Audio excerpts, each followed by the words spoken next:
Shalom, selamat malam Bapak Ibu, saudara-saudari yang dikasihi Tuhan. Apa kabarnya pada malam hari ini? Dahsyat, luar biasa, yes. Bela kita selalu dahsyat, kita selalu luar biasa, kita selalu semangat untuk malam hari ini. Kita boleh mengikuti pengajaran. Mari sama-sama kita bertepuk tangan kepada Tuhan. Haleluya.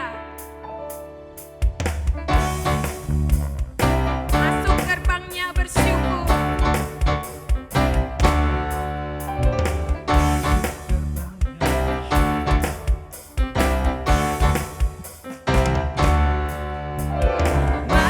Gerbangnya bersyukur dengan penuh pujian, bersuka di hadiratnya, nyanyi besarkan agung namanya, puji dia tiuplah sangkakala, musik dan tarian, semua makhluk di bumi di surga dengan senang hati naikkan pujian.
Sekalian, kita jumpa lagi dan sangat senang kita bisa jumpa di dalam Maranatha Bible Study. Dan sekali ini kita akan belajar tentang penundukan diri. Nah, saudara tahu bahwa iblis atau setan, arti setan adalah lawan Tuhan. Itu adalah atribut atau sifatnya setan. Jadi lawan, apapun dia akan lawan. Nah, itulah sebabnya namanya setan atau iblis. Artinya adalah lawannya Tuhan. Nah, saudara sekalian, kita mau belajar penundukan diri. Nah, penundukan adalah atribut atau sifatnya Allah yang kalau kita perhatikan seperti Yesus. Di dalam 2 Korintus pasal 5:17 dikatakan siapa yang ada di dalam Kristus, siapa saja di dalam Kristus, bukan hanya dalam gereja tetapi dalam Kristus, ia adalah ciptaan baru. yang lama sudah berlalu, sesungguhnya yang baru sudah datang. Yang baru itu apa tadi? Manusia baru. Kita adalah new man, manusia baru, bukan manusia lama, bukan manusia kedagingan, bukan manusia kedagingan orang Kristen, bukan. Tapi kita maunya adalah kita manusia baru, anak Tuhan, dan karakter kita, sifat kita semakin serupa dengan Kristus. Nah, ini proses. Kenapa proses? Karena kita sudah jatuh dalam dosa. Dan ini tentunya proses tiap hari kita mesti mengadakan penundukan. Jadi sekali lagi, saudara sekalian, adalah proses. Nah, lalu kita akan bertanya, bagaimana kita untuk penundukan diri? Nah, tentunya kita pengen dan kita ingin penundukan diri. Nah, di sini kita akan belajar, yaitu satu, lewat pengenalan akan Tuhan. Saudara, dari mana saudara tahu bagaimana saudara bisa mengenal Tuhan? Tentunya saudara lihat dalam gambar ini, tentunya baca Alkitab. Kita akan lihat contoh, kita lihat sifat-sifat dan teladan. Sifat dan teladan Tuhan Yesus. Yesus adalah Tuhan, tetapi waktu 2000 tahun yang lalu, dia menjadi manusia. Dia manusia biasa, seperti kita inilah. Nah, lalu kita lihat bagaimana manusia Yesus ini menundukkan diri kepada Allah Bapa. Itu yang pertama. Yang kedua adalah saudara lewat firman Tuhan. Jadi engkau baca firman Tuhan, itulah sebabnya kita perlu sangat butuh baca Alkitab tiap hari. Dan ini bukan program, bukan terpaksa, tetapi gaya hidup. Engkau pengen menghaus akan Tuhan.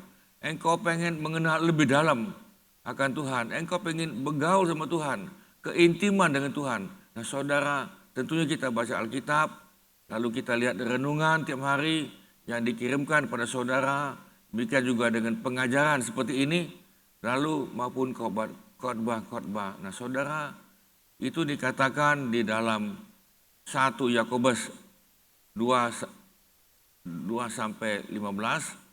bahwa firman Tuhan yang kita baca, yang kita dengar, itu merupakan cermin. Cermin yang dapat mengubah sifat, perilaku yang tidak benar, termasuk sikap yang selalu ingin memberontak. Kita ini mempunyai sifat mau berontak lawan, tidak mau tunduk kepada otoritas yang ada di atas. Nah, saudara, di dalam 2 Timotius 3:16 ini sudah sering kita dengar, segala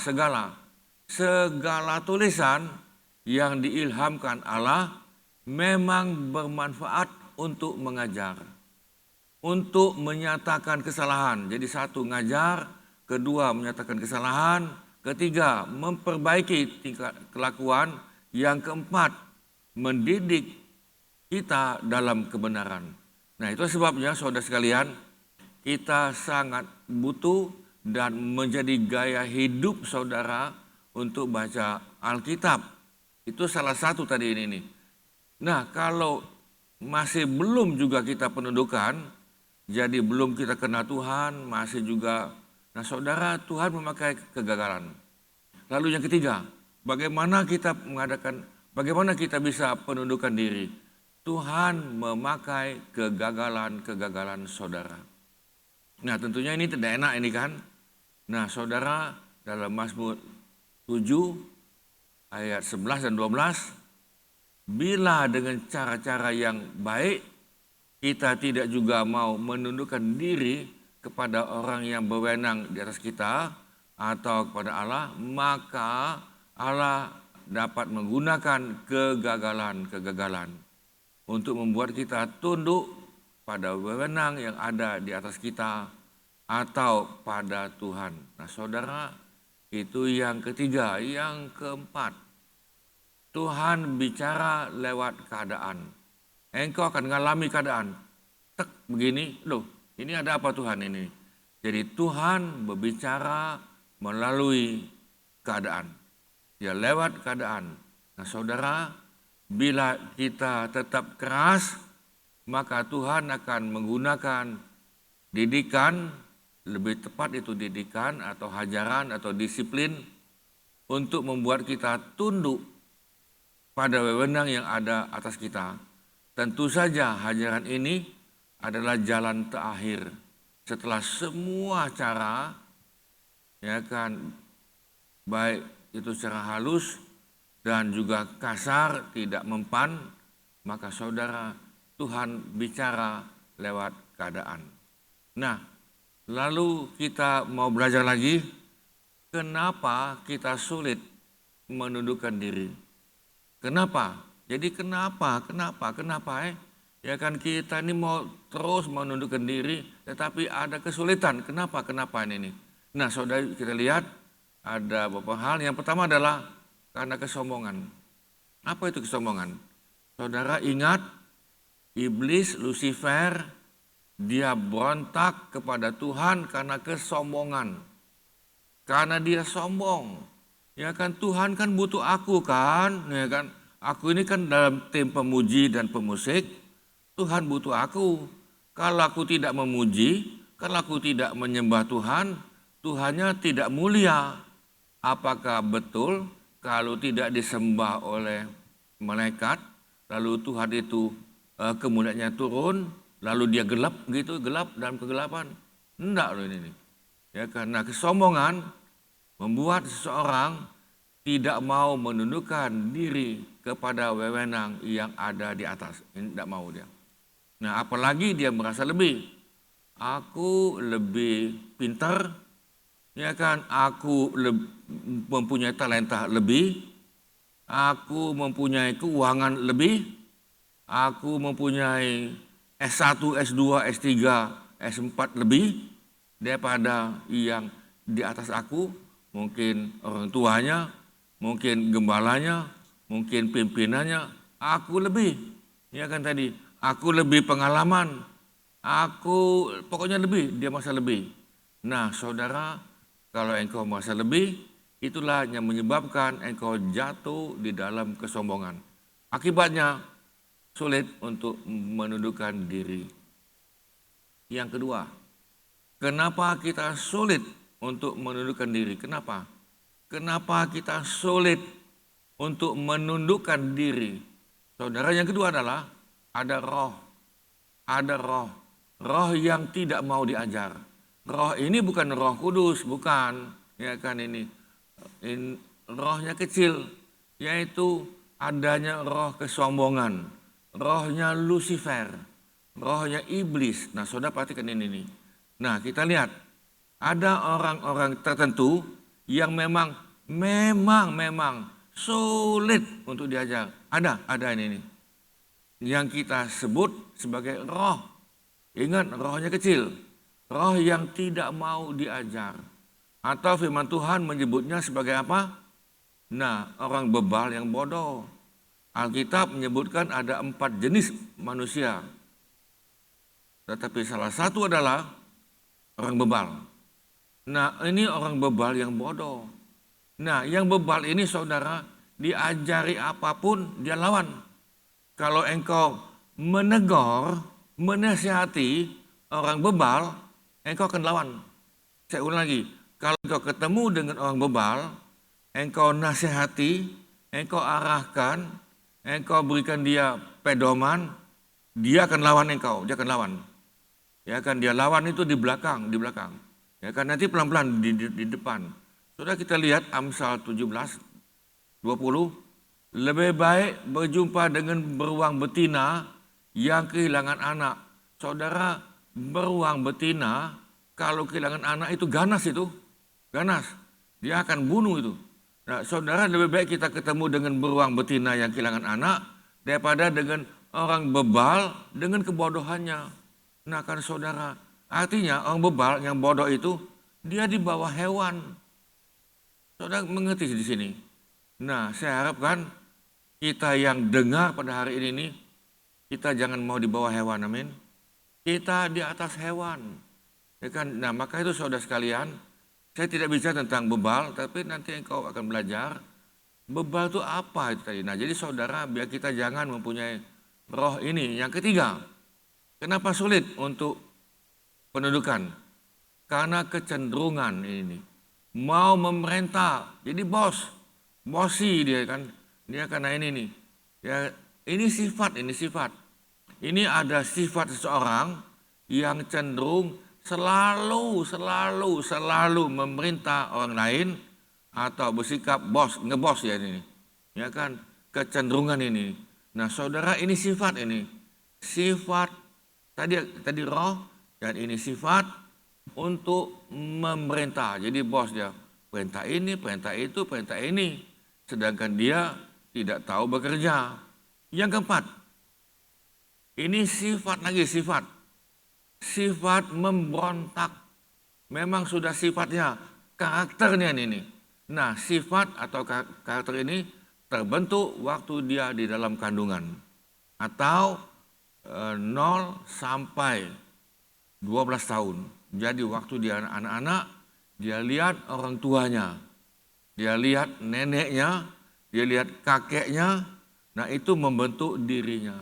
Yang memberontak, dia lihat neneknya memberontak pada kakeknya. Dia lihat lagi mamanya memberontak terhadap papanya. Dia lawan. Nah, saudara, ini sifat ini turun mengalir. Nah, saya takut lagi ditambah dengan roh.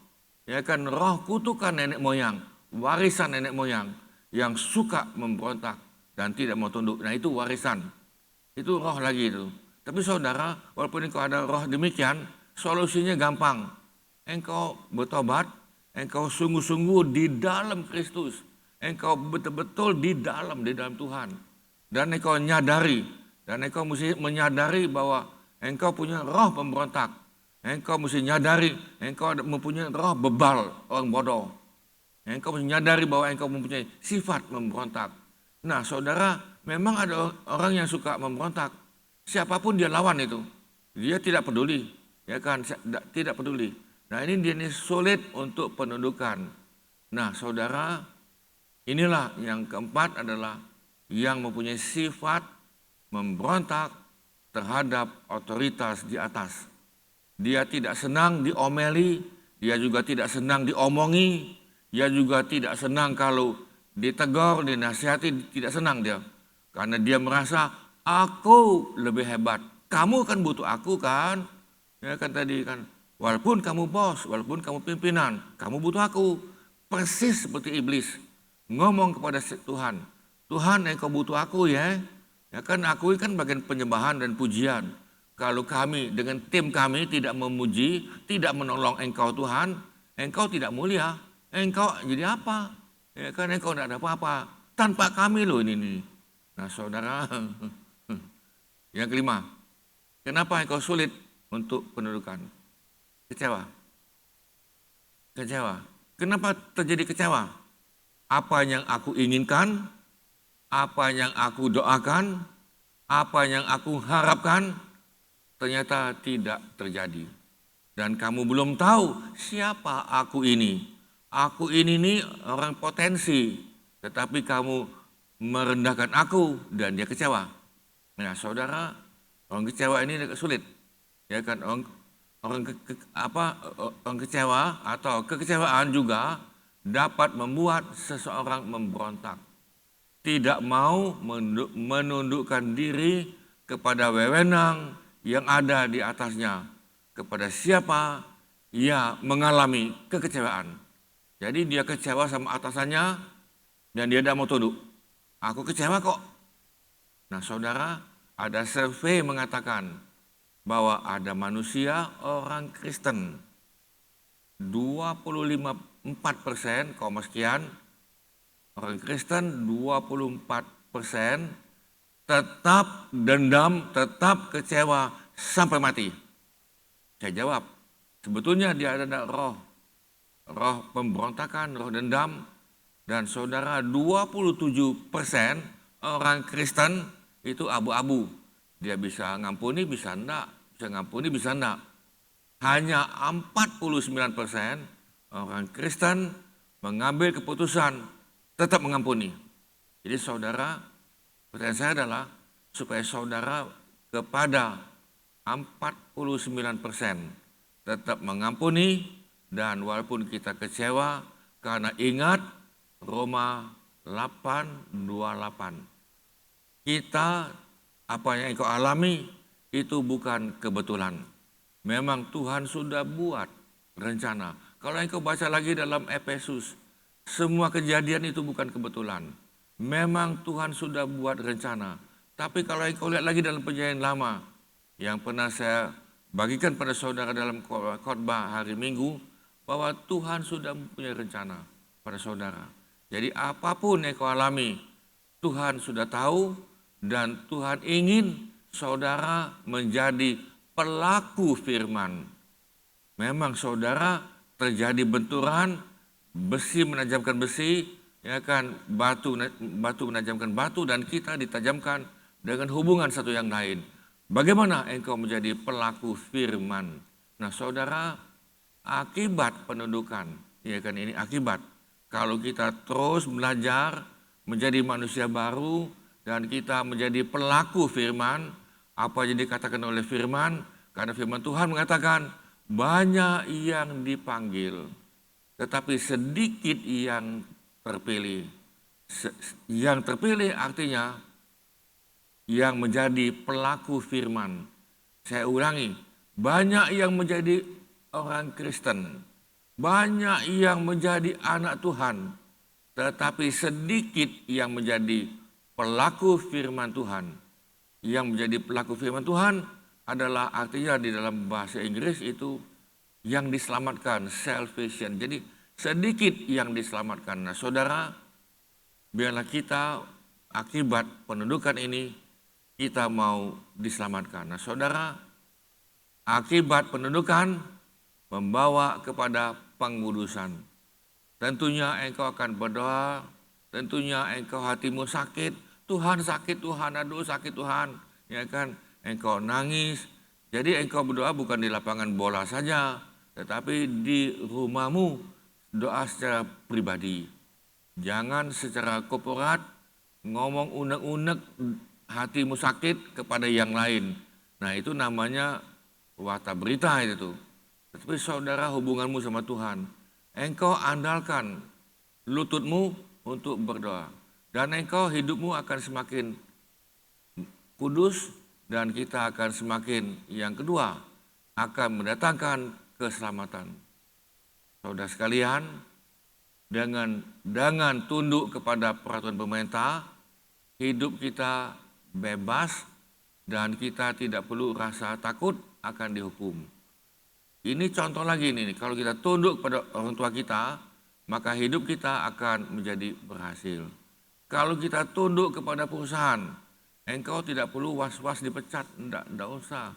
Tetapi kalau kita tunduk kepada Allah dan tunduk kepada Yesus, saudara perhatikan, maka akibatnya kita akan memperoleh keselamatan kekal yang nyata.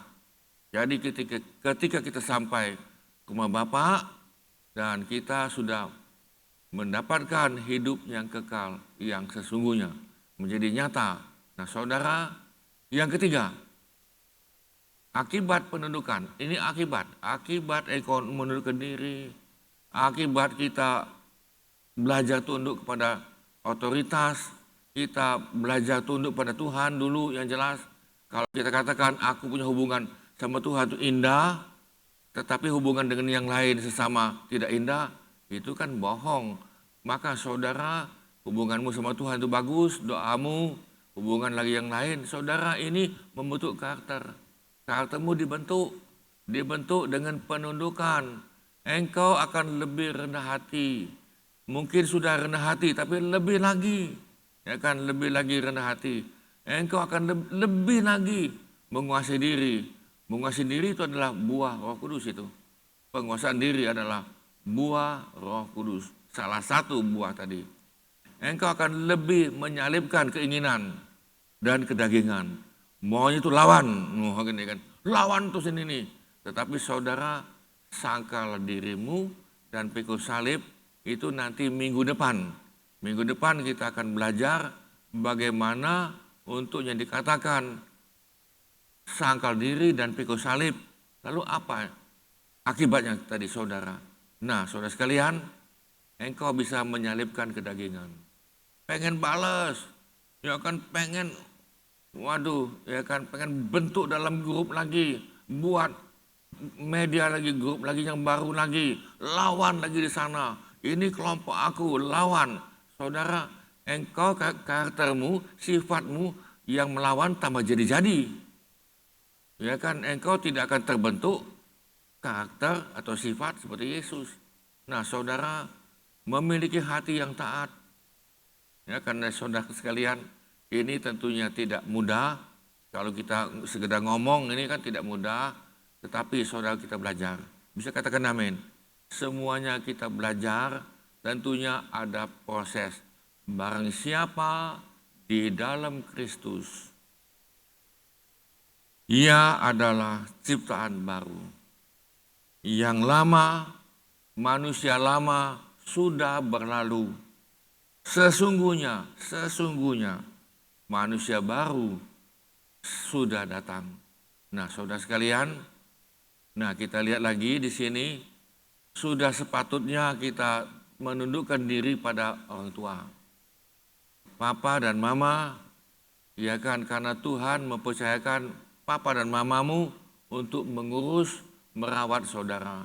Bahkan orang tua kita ada kalanya berjuang habis-habisan untuk mencari nafkah. Ya kan, habis-habisan untuk memberikan yang terbaik kepada anaknya. Bahkan saya sering dengar, demikian juga dengan istri saya, kalau anaknya sakit, dia ngomong, Tuhan lebih baik aku yang sakit, anak jangan sakit. Lalu ada makanan, dia tidak makan, tahanlah, dia berikan pada anak. Kemudian apapun untuk anaknya. Jadi saudara, sepatutnya kita menundukkan diri kepada papa dan mama. Kalau engkau lihat lagi dalam Efesus lagi pasal 6, kalau kita menundukkan diri pada papa dan mama, maka engkau bahagia dan umurmu panjang. Engkau bahagia dan umur panjang. Nah, saudara sekalian, di samping papa mama, kita juga menundukkan diri kepada guru. Guru engkau yang di sekolah, yang di dalam gereja, ada dosen, ada pengajar. Dan kita menundukkan diri kepada pemerintah, jangan melawan pemerintah, saudara. Kita perlu mendukung pemerintah, kita perlu mendoakan, tidak usah melawan. Pimpinan kita juga yang ada di kantor, pimpinan kita juga yang ada di gereja, agar kehidupan kita bebas dari rasa takut dan menjadi kesaksian. Nah, ini yang menjadi tujuan utama kita adalah biar kita menjadi kesaksian, kita menjadi berkat. Dikatakan, oh tuh itu si A itu dia anak Tuhan loh, hebat ini. Dia memang dia tunduk dan dia memang menjadi pelaku firman. Saudara, yang terakhir, yang keempat, kalau kita tunduk, tadi saya sudah katakan tadi, menjadi kesaksian bagi kemuliaan nama Tuhan. Roma 16:19, ketaatanmu telah diketahui semua orang. Wah, hebat ini. Paulus menulis kepada jemaat yang ada di Roma, dikatakan ketaatanmu anak Tuhan telah, bukan akan ini, telah diketahui oleh siapa? Semua orang, bukan sebagian ini. Jadi saudara, sekampung itu, ya kan, satu dusun itu mungkin, atau satu komunitas, atau dalam satu gereja sekalipun, ketaatanmu telah diketahui semua orang. Bisa katakan amin. Nah saudara, kita mau dipermuliakan ketaatan kita sehingga menjadi berkat bagi yang lain. Kita berdoa, Tuhan, kami memang dari asal memang mempunyai roh pemberontakan. Dan akibatnya kami semua mempunyai sifat pemberontakan. Kami tidak akan taat, kami terus lawan kepada siapapun. Apalagi kami merasa kami lebih pintar, lebih muda, lebih punya bakat, dan lebih semuanya. Tapi Tuhan, biar kami mau belajar. Kalau kami di dalam Kristus, kalau kami di dalam Tuhan Yesus, bukan saja di dalam pelayanan, bukan saja di dalam gereja, bukan saja di dalam denominasi, tetapi kalau kami di dalam Kristus dan Tuhan ada dalam kami ada dalam Tuhan, maka ada sesuatu yang terjadi dalam hidup kami, yaitu ada perubahan. Adanya perubahan, sifat kami berubah dengan pelan, kami menjadi manusia baru. Dan tentunya dengan proses, dan diproses melalui kejadian-kejadian, melalui firman Tuhan dan sebagainya. Biar Tuhan, kami pada akhirnya menjadi kesaksian karena kami taat, diketahui oleh semua orang. Terima kasih Tuhan. Saudara sekalian, kami mau berdoa bagi saudara yang mengalami kesulitan untuk pendudukan. Siapa tahu di atas saudara ada yang mengalami kesulitan untuk pendudukan. Kalau itu saudara, kalau itu engkau, saudara letakkan tangan kananmu ke dadamu, letakkan, kami mau berdoa. Tuhan, kami yang meletakkan tangan kami di dada kami berdoa supaya mengalirlah pada saat ini nih, roh taat. Mengalirlah roh taat seperti Yesus taat kepada Bapa. Ketika dia menjadi manusia, ketika dia menjadi darah dan daging, dia taat pada Bapa sampai terakhir. Tuhan, biar kami mau taat menjadi pelaku firman, kami mau taat kepada otoritas yang ada di atas, supaya kami mendapatkan berkat, supaya kami mendapatkan umur panjang, dan hidup bahagia ini nih. Terima kasih Tuhan. Sekali lagi Tuhan, kami berkati kami yang ingin mempunyai roh taat, roh penundukan seperti Yesus Tuhan. Terima kasih Tuhan. Kami lepaskan dan doa ini hanya di dalam nama Tuhan Yesus. Kami mohonkan dalam nama Tuhan Yesus. Saudara sekalian, kita akan tutup. Saudara sekalian, biar engkau dan saya terimalah sukacita, damai sejahtera dan berkat pada Bapa, kasih karunia demi kasih karunia di Tuhan Yesus, dan dengan persekutuan Roh Kudus, hingga kami menjadi semakin serupa dengan Kristus, sehingga kami menjadi manusia baru di dalam Tuhan. Terima kasih Tuhan, dan kami mohon di dalam nama Tuhan Yesus. Amin. Amin, saudara sekalian, Tuhan memberkati. Terima kasih Bapak Ibu Saudara-saudari yang sudah mengikuti pengajaran pada malam hari ini. Bela bukan sekedar kita dengar, tapi boleh kita lakukan dan kita bagikan kepada banyak orang. Mari kita mau datang kepada Tuhan, katakan pujian ini dengan rasa syukurku kepada Tuhan. Haleluya.